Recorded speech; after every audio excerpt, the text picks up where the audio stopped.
He is a president who regularly touts what he perceives to be his ability at bringing intractable international conflicts to an end. He is famously keen to get a Nobel Peace Prize, so he will be very keen to see what happens. Donald Trump has set a deadline for the terror group Hamas to accept the new ceasefire deal with Israel. How long do you plan to give Hamas to respond to the ceasefire proposal you've laid out? We're going to do about 3 or 4 days. We'll see how it is.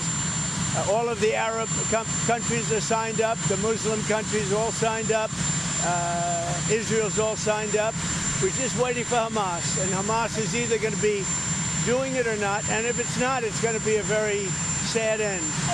Well, as we're becoming accustomed to, we hear some of the most important declarations from the White House whilst a helicopter is hovering in the background. So I hope you managed to get that. Basically, President Trump is saying that Hamas have 3 to 4 days to react to the latest deal. That follows on from the meeting between Trump and Netanyahu. The US president made the comments before addressing military leaders at the Pentagon. Over 800 US generals and admirals have been summoned to Washington, some from active combat zones. Let's talk to Lara Spirit, the Washington correspondent for The Times. Lara, what is the US's leverage over Hamas to be able to get some kind of agreement within 3 to 4 days? Well, I think that's a very good question. Its leverage appears to be that it has managed to get Israel and Netanyahu yesterday at the White House to sign on wholeheartedly to a peace proposal, and that they are basically saying if you are the ones to reject this, then you will be seen as the obstacles towards peace and a post-war plan for Gaza. And so far, obviously, we are not sure whether or not this is a plan that Hamas will be able to give its endorsement to.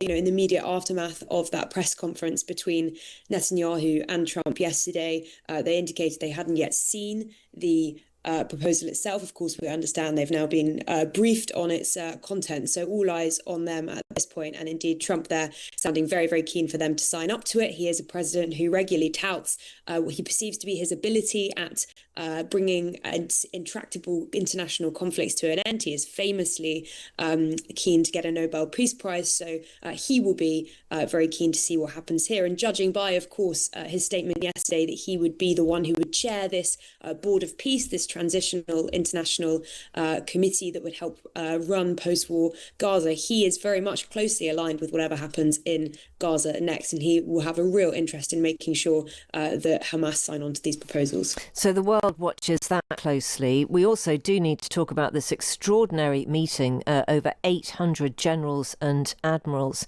summoned to Washington, D.C. The Secretary of War, Pete Hegseth, had his own announcement on the future of the military. I don't want my son serving alongside troops who are out of shape, or a combat unit with females who can't meet the same combat arms physical standards as men, or troops who are not fully proficient on their assigned weapons platform or task, or under a leader who was the first but not the best.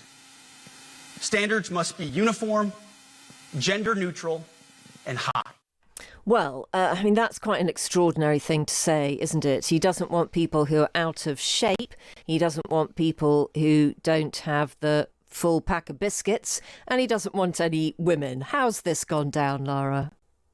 Well, I think what's interesting about this, given that it was an extremely unique move to fly, as you mentioned, more than 800 of the most senior military leaders in the US back to Virginia, some of them from active duty zones, people were expected or at least primed for potentially some sort of major announcement today, given the massive operation, the expense and the security that must have been provided today to make sure that that massive complex was safe, especially given, of course, President Trump and Hegseth, the defense secretary, attending and speaking at that event. Actually, what happened from Hegseth was a repeat, really, of a lot of the principles in which he has already expressed since becoming defense secretary. So, physical standards is something that we know he cares very much about. I think we've spoken before on this show about the fitness challenge that he and RFK Jr., the health secretary, took part in the bowels of the Pentagon recently,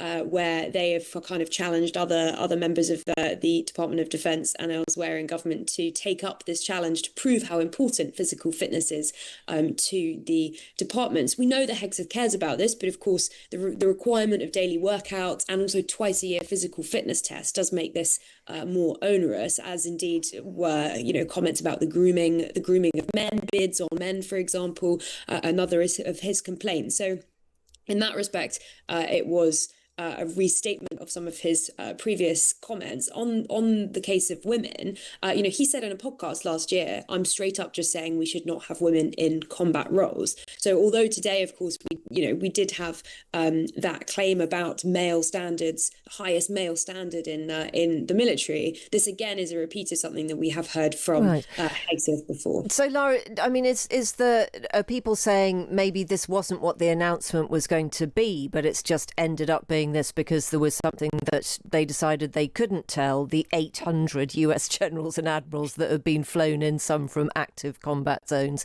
Why were they flown all that way just to hear something that was an amalgam of before? Well, some people will be asking that question because when it was first known last week, when it was reported that this meeting would be taking place, the assumption among a lot of people was that it must therefore constitute a very significant announcement or a very important reason for why they were being gathered. And Hegseth very early on in his address today dispelled any notion of that and said, this is about culture, this is about policy, and very much that was what we saw today. It was a discussion about, yes, the physical standards. It was also a discussion about discipline and the case that they don't want minor infractions to get in the way of those senior leaders being able to effectively run these combat units and these military units. So in that respect, it was not perhaps what some people had been expecting from the meeting today. And there was also a separate question about whether President Trump was always going to speak at this event, and the White House saying when he found out about it, he expressed interest in speaking too. Is a lot more sprawling. I was just watching it before I joined. He was going. It touched on a number of different topics that you would expect to hear from Trump on any day in any real setting. So topics around Biden, around broadcasters, around Putin, around George Soros, around COVID, around the Nobel Peace Prize, the so-called autopen, around border deportations, and tariffs. So and those are just a few. This was a speech that wasn't. It wasn't just. It doesn't sound very focused, Lara. It was a specific issue, and actually, in his defence, he was asked about this with the helicopter in the background, as you mentioned, just before getting on that helicopter and travelling just south to Virginia, and he said, this is an esprit de corps. This is basically a kind of a rallying event, a kind of spritzer. It's something to kind of rally these military troops. We're not going to be making a major announcement. It's about the culture. He wasn't pretending that there was going to be a specific announcement today, but yeah, as you say, it was about a variety of different topics. It just seems a little bit bizarre. So just to recap then, precision fitness, no women, no facial hair. Jane and I will be out. Thank you very much. That is Lara Spirit, the Washington of the facial hair correspondent for The Times. That's the gag, Jane. Yeah, I know. I just wanted to make it clear. Just in case. No, I'm not going to say what I was going to say.